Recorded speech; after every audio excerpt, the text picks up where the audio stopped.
Hello everyone, আমি সায়ন্তী চলে এসেছি আজ কিন্তু ছোট্ট একটা ব্লগ নিয়ে। আজকে কিন্তু এসেছি শ্রীভূমিতে করেছে তিরুপতির মন্দির। 4:30 নাগাদই পৌঁছে গেছিলাম শ্রীভূমিতে, কিন্তু লাইন ছিল যথেষ্ট, চলন্ত লাইন, অর্থাৎ লাইনটা কিন্তু এগোচ্ছিল একদম। ফুটব্রিজ থেকে লম্বা লাইন, ফুটব্রিজ থেকে তোমরা কিন্তু সল্টলেক দিয়েও চলে আসতে পারো, আর যারা ভিআইপি রোডের ওপরে থাকো তারা তো একদম ফুটব্রিজের সামনে নেমে ডাইরেক্ট ফুটব্রিজ ধরে চলে আসতে পারো। অসাধারণ লাগছিল এই প্যান্ডেলটা। গত বছরও গিয়েছিলাম, তবে গত বছরের তুলনায় এবছরে আমার বেশি ভালো লেগেছে।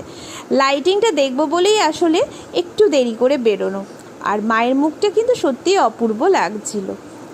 তোমরা কারা কারা শ্রীভূমিতে চলে গেছো অবশ্যই কমেন্ট করে জানিও। আমি তো তাড়াতাড়ি গেলাম যাতে ভিড়টা কম পাই, সেই কারণে। আরও ঠাকুর